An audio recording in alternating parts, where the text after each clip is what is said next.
everyone. Thank you for tuning in to another episode of Chanel's Reality. I'm Chanel, and this is my reality. So listen, I wanted to come on here and talk about Jayz and the rumors surrounding him regarding, what's the right word? I guess stealing might be the right word, is what some people would call it. But anyways, stealing Notorious B.I.G. or Biggie Smalls or Big Papa or whatever it is you know him for. He was a famous rapper. He died at the age of 24 due to people. Well, I think it's due to P. Diddy, but everything is alleged on Chanel's Reality and is in my opinion and for entertainment purposes only. And I don't know, I wasn't there, but that's what the streets say, that Diddy set that whole situation up with Biggie Smalls or Notorious B.I.G. And then Jay-Z has several songs, seemingly. I don't know if AI is involved or if someone made this up, but seemingly there are a lot of his hit songs that have lyrics that belong to Biggie, allegedly. And also, too, I want to get into why is it that Jay-Z and Beyonce are together? They come from two completely different worlds. And a lot of people speculate they're not even married. They're just faking it for the cameras. And I don't know. Like I said, I don't know. I wasn't there. I don't know them people. But I do want to get y'all's opinion. So chime down in the comments, whatever your opinion is about this topic. So we're going to go ahead and get started with... what is it? We'll start with her.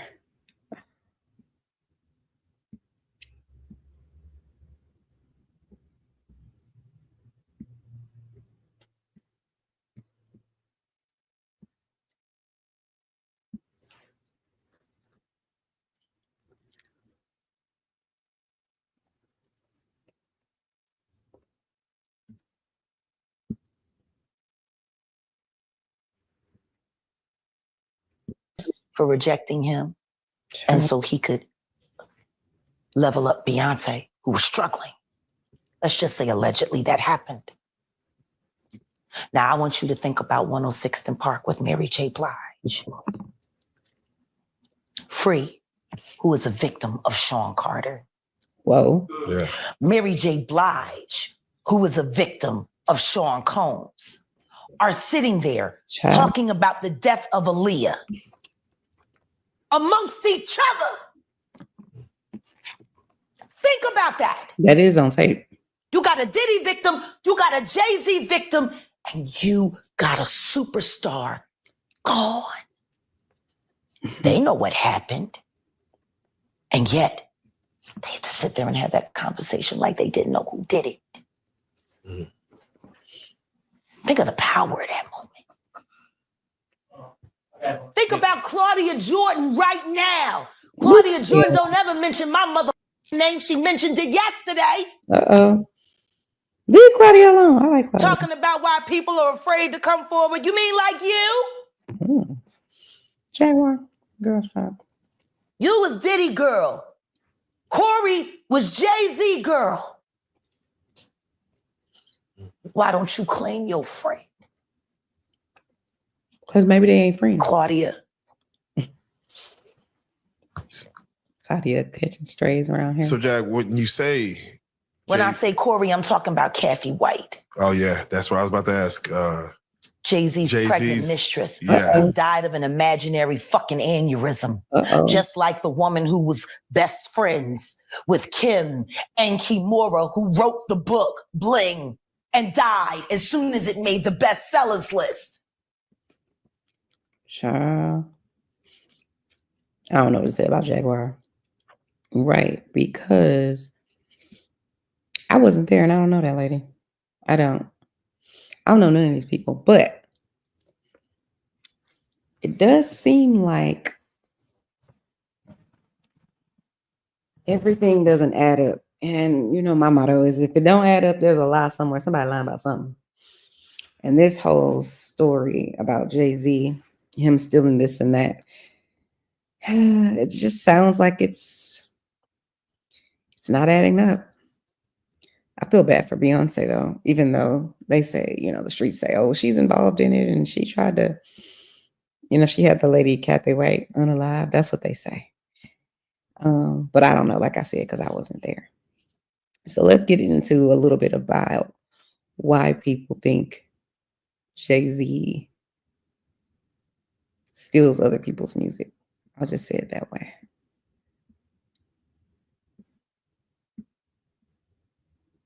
Let me share my screen.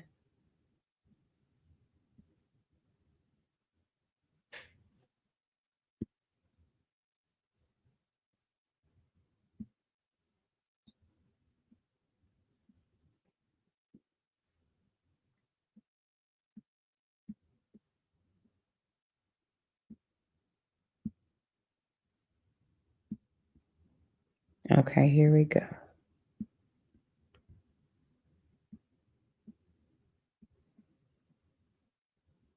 They are calling out other powerful celebrities who seem to be just as guilty as Diddy. One man people have been asking about is no other than Jay-Z, who was always seen close to Diddy. People are now examining their close relationship for years and wondering if Jay-Z will be next. Hey guys, I hope all is well. Welcome back to The Truth Is, where I drop new videos every other day exposing the truth. In today's episode, we will be talking about why Jay-Z should be next. Let's get right into it.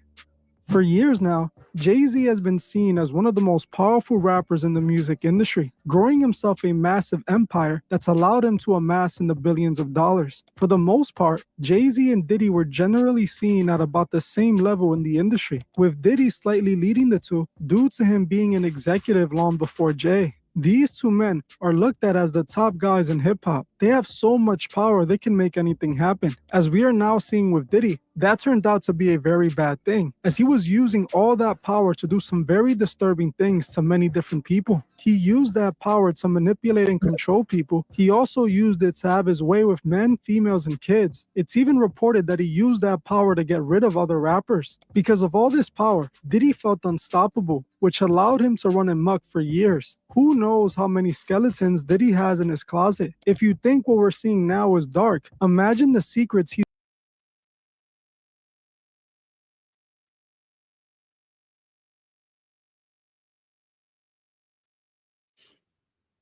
Okay.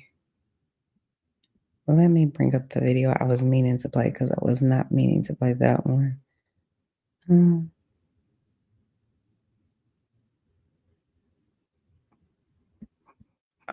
here we go. Bruh, I wouldn't even, I know that. Damn, for real. It's like that, cuz. It's like that, dog.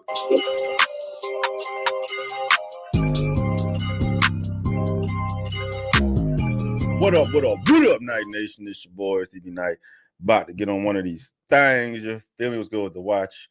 Nice watch shit, man. Y'all motherfuckers just opening my eyes about all these fucking rappers that I had certain perspectives on, you know what I'm saying? Respected and admired, and you dive down these rabbit holes and figure out motherfuckers ain't who the hell they claim to be or portray themselves to be, at least, bro. Like that Ice-T shit with 99 Problems and Jay-Z, bro, that's whack, dog. That's whack. Anyway, so did that video, and then, you know what I'm saying, y'all give me a little breadcrumbs to go down the rabbit hole to see, what else is going on, dog. And we about to listen to some fucking Dipset. It's Cameron Swagger Jacker is a diss to Jay-Z.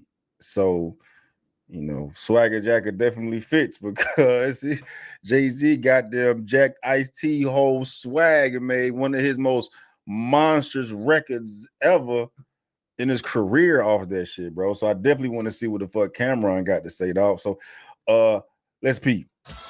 All right, let's get to this joint. Warning. The Drama King is in the building. The Drama King is in the building. Hey, okay. I went down south and discovered some shit. Even if this nigga do come back, I don't think he wrote nothing, ever. You like Mark McGuire on steroids. He definitely doing right. Could be freestyling and shit, man. But man, you hit a whole bunch of home runs and you on steroids. You don't write shit. Matter of fact, here you go. I'm not a fighter, I'm a writer for Let's start at Biggie Small. Say a big verse, All the stuff you jack for him.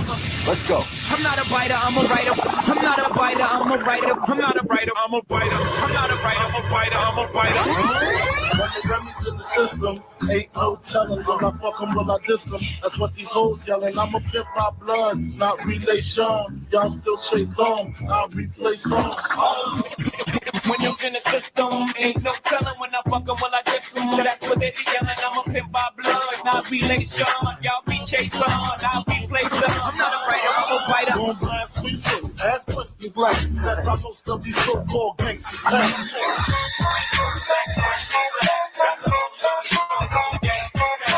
Thou shalt not fuck with raw seed hopper. Feel 1,000 steps when I drop ya. Thou shalt not fuck with raw me or he. Face 1,000. I'm not a writer, I'm a writer. Your reign on the top was short like leprechauns as I crush so-called willies, thugs, and rapadons. Your reign on the top was shorter than leprechauns.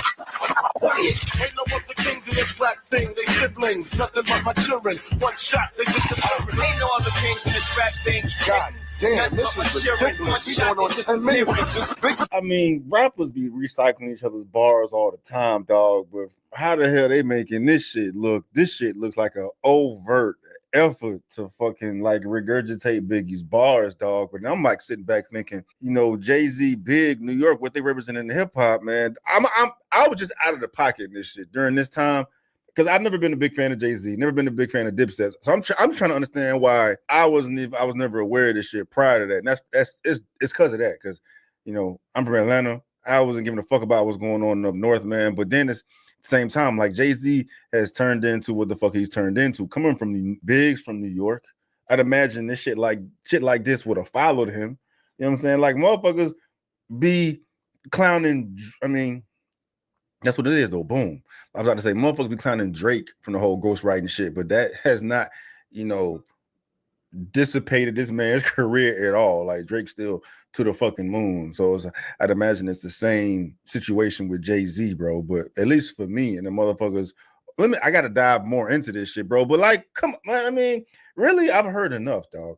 Because you wouldn't be able to do this shit with Wayne. I need to hear more, dog. But like, you still the idea of a fucking record. Well, you don't steal it. He bought rights to it. But damn, you didn't acknowledge Ice-T at all, bro. And like, I just on some manly manhood type shit, like having some nuts about you.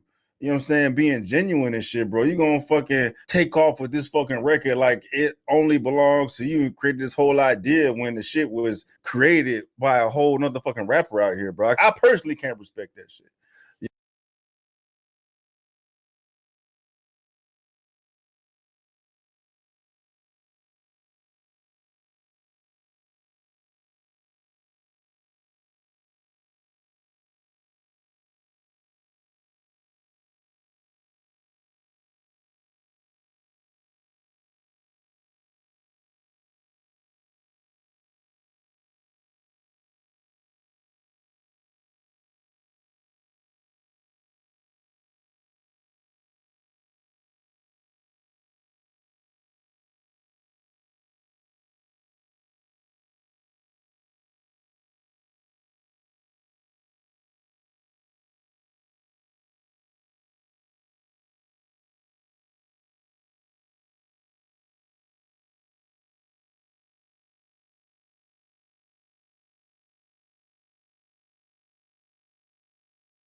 entrepreneur and hustler, throwing parties with his friend Kareem "Biggs" Burke before moving into the music management business. I met Dame, and we used to throw parties all around Harlem.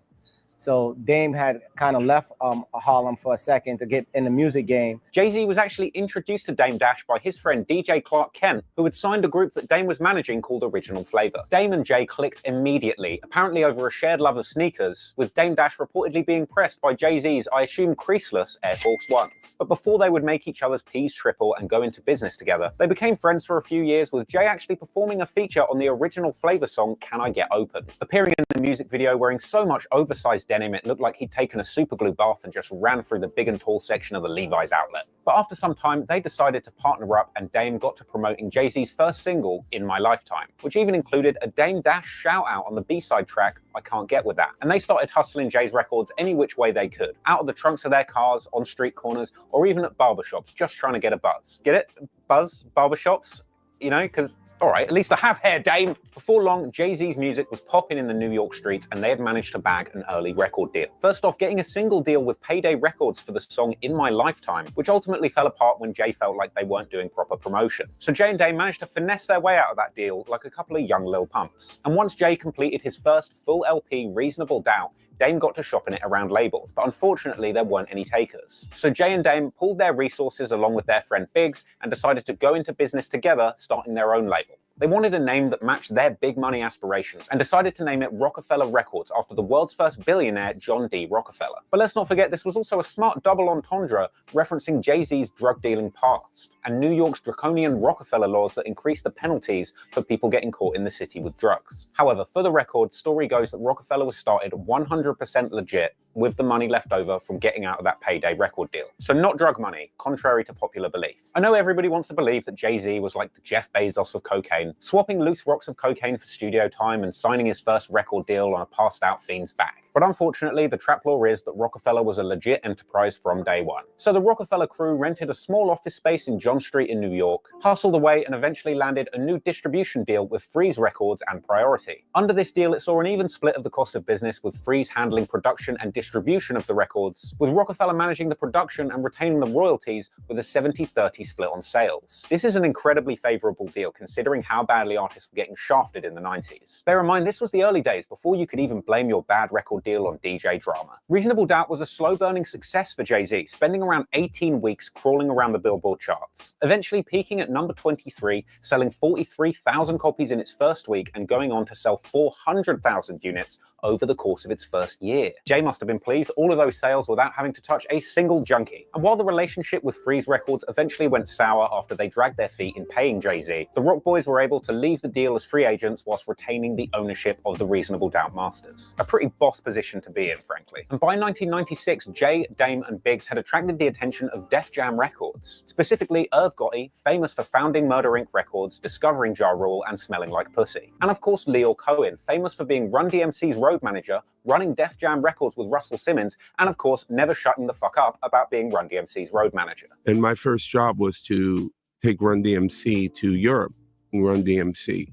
At the Run DMC show, Beastie Boys, LL Cool J, Run DMC. Now, all right, we get it. You're not a culture vulture. After being so impressed with Jay-Z's single Ain't No Player, Leo placed it on the soundtrack to the film The Nutty Professor, securing Jay, I assume, a Nutty Professor-sized bag. The attention from this led them into negotiations for a new record deal. But having already had a taste of that big independent check, as well as having seen how well P. Diddy and Suge Knight had it away running their own record labels, Jay and Dame rejected a traditional deal. The Rock Boys instead opted to negotiate a unique setup with Def Jam, selling Def Jam's parent company Universal a chunk of Rockefeller for $1.5 million and agreeing to a 50-50 partnership and distribution deal. That chunk of Rockefeller Records was split evenly between Universal subsidiaries Def Jam and Polydor, which is why Dame Dash famously called Def Jam CEO Kevin Liles a quarter water, as he explained on the Drink Champs. So Def Jam didn't acquire half of Rockefeller, Universal did.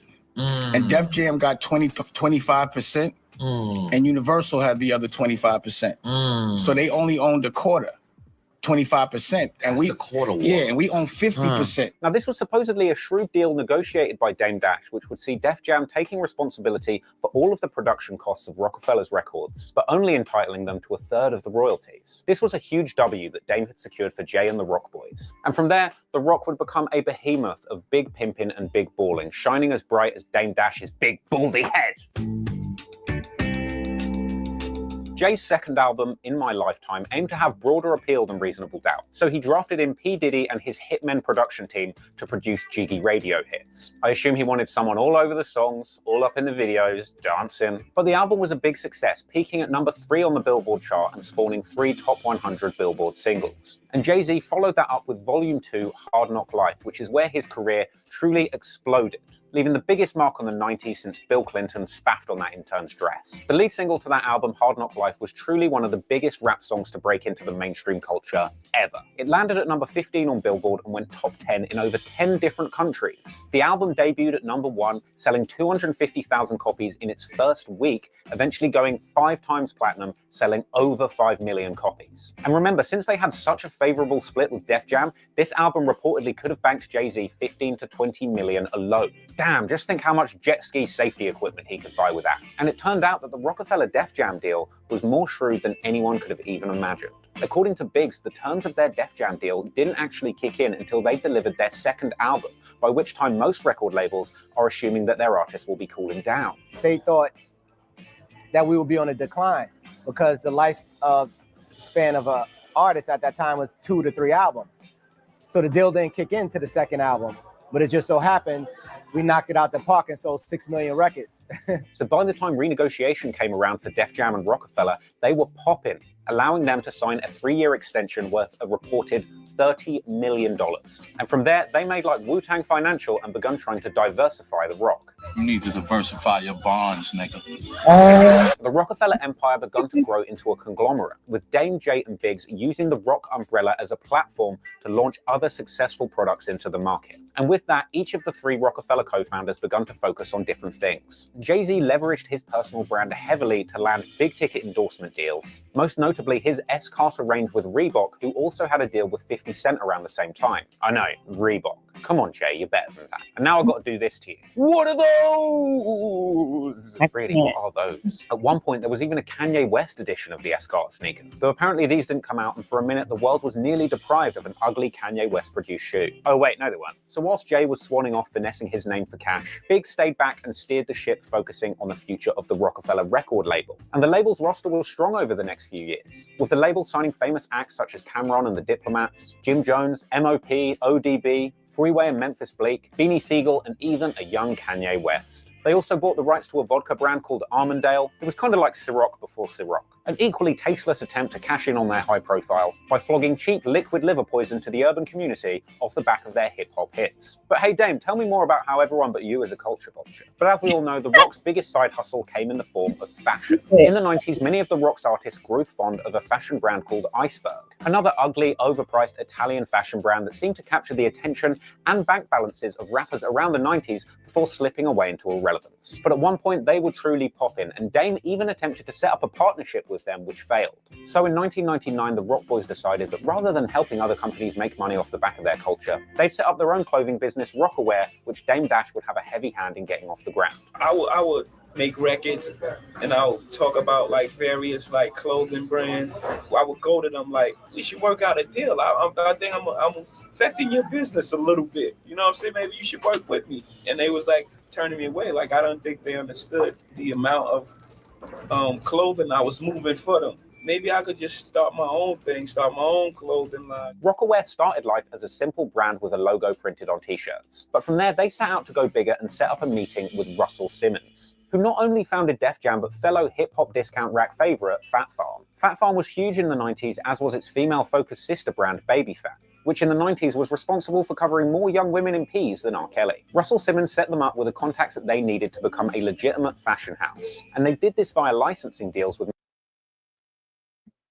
I would like to know, where the hell is Russell Simmons, and why is he in hiding?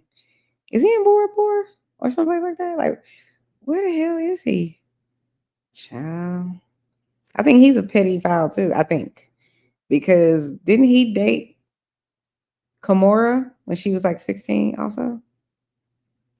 Allegedly. I don't know. I wasn't there. But that's what the streets are saying. So, I don't know.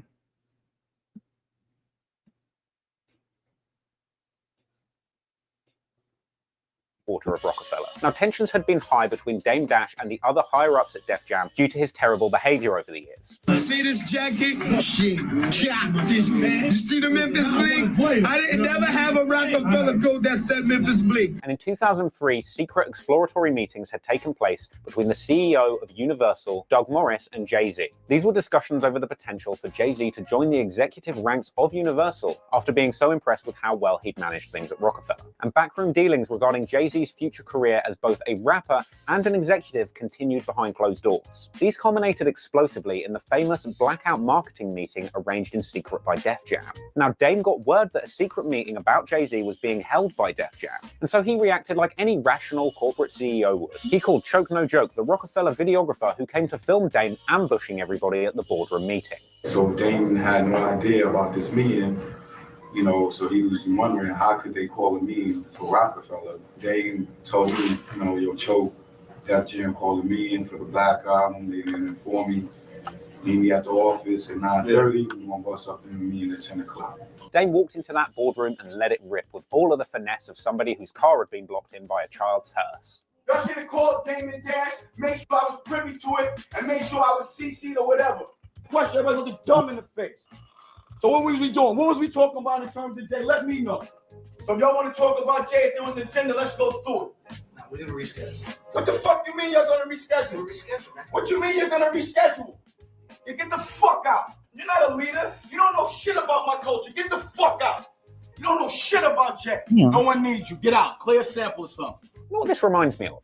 You're watching When Keeping It Real Goes Wrong. You're interfering with the way I deal with my artists. No, we're not. That's no, illegal. Yes, it handle is. your business, nigga. That's all. What you mean handle your business, Handle nigga? your What do you mean by that? Let's handle it. What do you mean? Let's handle it. I'm saying, what do you mean by handle your business? Now, this was allegedly the day that Dame realized that Jay would no longer be dealing with him directly. And story goes that everybody in that meeting knew that Jay-Z was priming up to leave The Rock, apart from Dame. Because up until that point, Dame had been wiling out on people without realizing that Jay had been making moves on his own accord. Now you're in breach. If you didn't talk to Jay, you're in breach, right or wrong? Y'all use my shit without consulting Jay according to your operating agreement, right or wrong. I know you didn't talk to Jay about it. Trust me, no one talks to Jay about it. Memphis Bleak even said on the Drink Champs that he tried to warn Dame that Jay was going at it on his own, but Dame wouldn't listen. So you was trying to tell him that, my nigga, you moving too fast. You're like, wildin'. because I'm talking to the big homie, I'm hearing through the pipeline, and then that conversation was on the plane. But I had a one-on-one with everybody and told niggas, man, I see this day coming. Just trying to keep it together. Yes. No, he was like, that's why niggas don't fuck with you, Dame. And then in 2004, an explosive chain of events took place. First off, it was revealed that Def Jam had bought the remaining 50% stake of Rockefeller from Jay-Z, Dame Dash, and Biggs. This was a deal apparently worth around $50 million with a $10 million cash payout. And at the same time, Leo Cohen, who was a longtime mentor of Jay-Z and president of Island Def Jam, which owned Def Jam, left the company completely to go and run Warner. Leo Cohen was replaced by L.A. Reid, who famously clashed with Def Jam president Kevin Liles, causing him to jump ship and go to Warner with Leo. And this left Def Jam with no president. And at this point, Jay-Z was offered the role of president of Def Jam in a $30 million deal that would pay him $10 million a year over 3 years, but most importantly, a clause that would return all of his Def Jam-produced master recordings back to him personally. Now, Jay famously values the ownership of his master recordings. And even way back in 1996, he made it very clear that ownership was his goal. And I know what I didn't want, I know what I wanted. I wanted full control over my music, you know what I mean? Okay. Right. So you're on the publishing rights? Everything with the 20% distribution fee. We're working on that. Jay-Z called this an offer that he could not refuse, and he was thinking about the legacy that he could leave to his children when he took it. Jay-Z accepted this package in a deal that would effectively make him Dame Dash's boss, reportedly inviting him out to dinner to deliver. Okay, so listen. I'm like, did he just say so that, he could leave his money to his children? He didn't have no children, right? According to all of the people who love Jay-Z, he only has Blue Ivy and the other two. I don't even know their names. God bless their souls. But he ain't no kids, so why would he be needing to leave money? Who you leaving money to, Jay? I don't know. This whole Dame Dash thing is the reason I can't trust. I mean, I don't trust Jay-Z anyways, but this just cements it more. It's crazy. But let's keep listening. The bad news, telling him in pure mafioso style that it's just business. But as a final gesture of goodwill, Jay-Z offered Dame Dash the full rights to the Rockefeller name in exchange for the master recording of Jay's first album, Reasonable Doubt. But in one final move of cutting off his nose to spite his own stupid face, Dame Dash turned this down. And so since it was recorded before that Def Jam deal, to this day, Reasonable Doubt is the last item in Jay-Z's music catalog that he doesn't own 100% outright. And he's unlikely to ever get his hands back on it because Biggs has said in interviews that he will never sell his share. I'm never letting go Reasonable Doubt. You're never going to sell it? No. Why is that? I mean, that's something I hold dear to my heart. Dame Dash quickly tried to get a new label off the ground, initially going into business as Rock for Life before changing the name of his company to Damon Dash Music Group. Dame Dash Music. This was set to still be an imprint of Universal, but not under the control of Def Jam, which Jay-Z was president of. He likely wanted to do this so he didn't have to report to Jay-Z because Dame Dash notoriously hates having a boss. There's no money in this world for someone to pay me so they could call me, so I could call them a boss. That's like calling somebody daddy. How can a man call another man, yo, that's my boss? But Dame Dash's deal fell apart amid rumors that he was constantly pissing off executives by continuously angling for a bigger role within Universal in order to get on par with Jay-Z. Dame Dash dissolved his label and left Def Jam soon after, with the media lapping up the split. And for a brief moment, Dame Dash even tried to cash in by starting a whack TV show, looking like a budget knockoff of The Apprentice called The Ultimate Hustler, where the final prize for the show was, get this, a fully loaded Jeep Commander. A handy prize which, if I won the show, I would use to drive as far away from Dame Dash as humanly possible. And in a separate deal, in order to completely cut business ties with Jay-Z once and for all, Dame Dash decided to sell his stake in Rockaware to Jay-Z and two other founding partners for $22 million. The obvious assumption is that he did this in order to get out of dealing with Jay-Z finally, considering how much he hates anybody that could be interpreted as his boss. I really sold my interest in Rockware so I could be completely independent. I was like, I'm gonna take all that money, which I did, and invested in everything that I believe in. But his more elaborate excuse was that he'd lost his passion for the Rockaware line, and he wanted to invest that money into his wife's fashion business, Rachel Roy. I sold my interest in Rockware so that I can invest in something that was more reflective of my taste, which was Rachel Roy. And instead of investing in a man all day, I prefer to invest in a woman. Oh, you know, Rachel Roy that divorced Dame Dash and recently had him arrested because he owes over $400K in child support. Oh, you know, Rachel Roy, who was supposedly Becky with the good hair, the flirty side chick from the Met Gala that caused Solange to give Jay-Z a good kicking in that elevator. Oh, you know, Rachel Roy that got her start in fashion working as an intern at Rockaware, ended up marrying the boss and divorcing his ass. That's a bad investment if I ever saw one, Dame. But free of his ties to Rockefeller and Rockaware, Dame Dash was finally a free man, with no boss and $22 million richer. Which sounds like a lot, but he would later find out that that was a very poor move. Rich in money, poor in brain cells. Around a year after Dame sold his stake, Jay-Z would sell the Rockaware brand to licensor Iconics. We're going to stop it right there. His channel, I know I put the link in the description, but I think it's Rap Lore Ross or something like that. But the link is in the description. Tell me, guys, what do you guys think? Do y'all think Jay-Z went about this the right way? Because part of me feels like, from what I saw in that Breakfast Club interview years ago, I was like, Dame Dash is a crazy man. Because he was telling one of them, I think he was telling DJ Envy, you have a boss. I don't have a boss. You ain't a man. You got a boss. And I'm like, so you're degrading every single man on the planet Earth that works for someone else? That's usually how work goes. You started when you're 16, 17. You have to work for someone else. It just is what it is. But he feels as though because he worked with Jay-Z and he had him and that other guy, I forget the other friend's name, but they basically started this business together and it was successful, then that's what everybody should do. But then you wouldn't have any employees, Dame. Like, stop it. Who's going to go get your coffee and book your trips and, you know, whatever, run your errands and, you know, who's going to take care of your children that you have? Who's going to teach your children? If everybody's an entrepreneur and nobody, he's the only boss. Everybody needs to be a boss. Okay, well, who's going to keep your kids at the daycare? Who's going to be the doctor at the a facility you go get? It's like, it doesn't make sense. And he's so narcissistic, in my opinion, that he doesn't even recognize what he's saying is so like mean-spirited and arrogant. That being said, I do feel bad for him that that Jay-Z basically, I'm just like, woo, what Jay-Z did to him, if any of it is true, is so slithery. I cannot. But if what he's saying is true and Jay-Z still did do that, then I could see Jay-Z doing a lot of the other things that people like Jaguar Wright are saying. But I have a hard time believing that Jay-Z unalived Aaliyah and set up the plane for her to die and all that. I don't know. Maybe he did. I don't know. But nothing about him says he's a killer. Not nothing. Not one thing to me.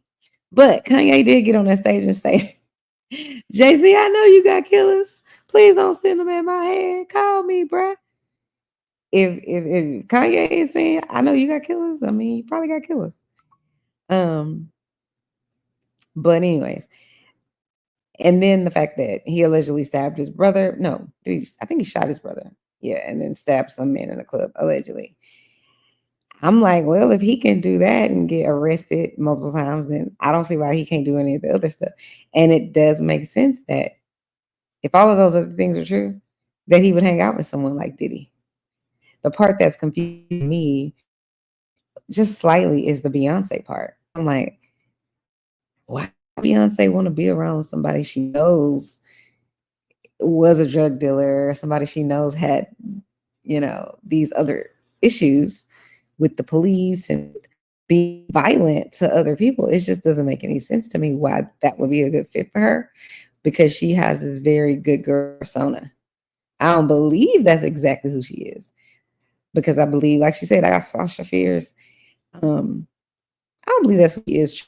I believe that's what she hides behind, and I believe that Jay-Z hides behind her, because they're gonna take if Jay-Z goes down, Beyonce with him, unless Beyonce has, or by that time, divorces him, which I don't think is gonna happen. I don't, because I don't think Beyonce wants the public shame. I also don't think Beyonce wants to split up her family.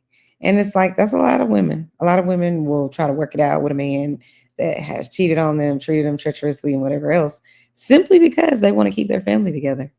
And it's like, girl, it is not worth it. So let's see. Hi. M calls server VVV. I don't know how to say your name. I apologize. And then Keith, is it Keith? Keith Wilkes says they have 3 kids together. Right. So that's what I'm saying. But I don't think Beyonce is willing to, throw away her family, or not throw it away, but I don't think she wants to be a single parent in that way. And I'm like, girl, do you know how many men would give you everything and then some and not treat you like he treats you? Why are you staying with this man? But there's something there. I don't know what it is. And maybe she feels like because he's on her level, financially, or he's on her level regarding the outside world and all the fans, whatever. So he understands it. And it's hard to find someone else that would understand that. Like, I'm guessing that's why she stays. But that beat down that Solange did to him on that elevator, I'm like, girl, I still don't know what happened. It has to be. I'm like, did he cheat on her? I don't know. But I do think he cheated, because she made a whole CD called Lemonade. Basically, I made this sweet out of the sour. But child, I don't know if she's going to be able to escape whatever the people that want Jay-Z to be found out. Whatever that is, I don't know if she's going to be able to escape that. And I know she has to be sick to her stomach, because it's coming and she knows it is. She knows it is. So that lets me know she must be privy to some of the things that we don't know. Or some of the things maybe even that Jaguar Wright has been saying. But again, still have a problem. Like, I listen to her sometimes. I believe what she said. I don't believe every single thing. But she caught out Diddy. She did. I can't understand why she feels like Jay-Z is worse. I'm like, what child Jay-Z do to you, honey? What did he do? I would love to know. She said he cut her with a box cutter or something, allegedly. But I'm still kind of like, how are you? Because she said in one of the lives, she was like, or one of the taped videos, she was like, Jay-Z is worse than Diddy. And I'm like, how can you be? It's like, how are you worse than Lucifer's brother, girl? I don't know how it gets worse than that. But so if Jay-Z is found out for doing whatever it is he supposedly is doing or has done, I would love to know what it is. But so far, I don't think anyone has accused him. Well, let me take that back.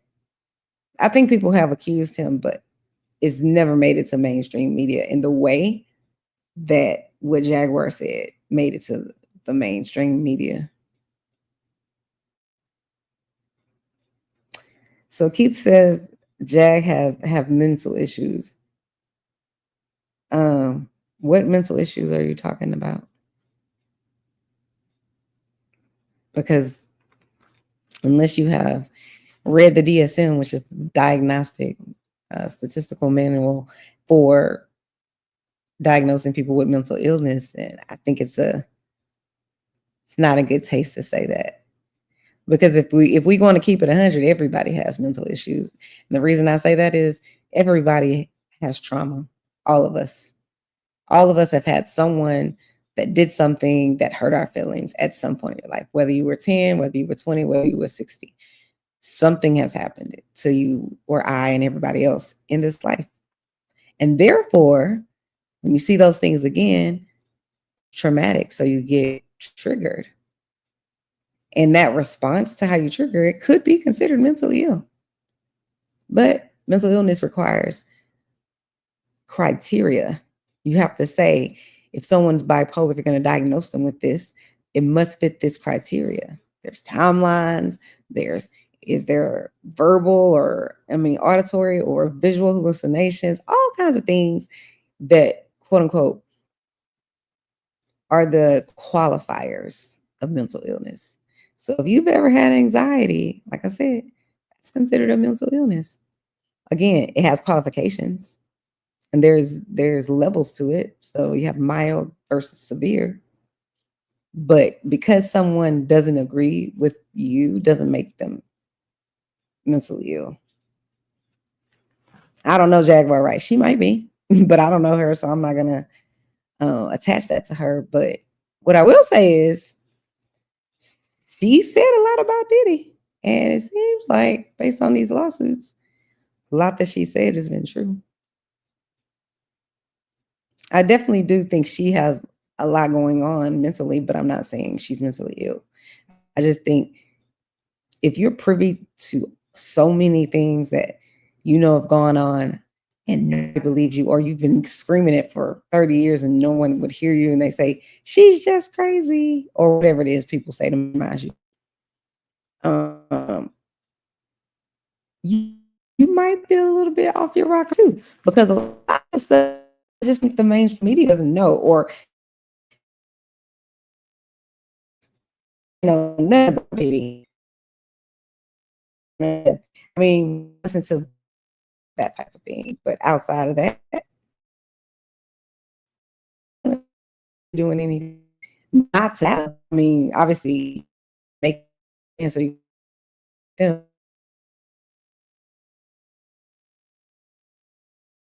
be interesting.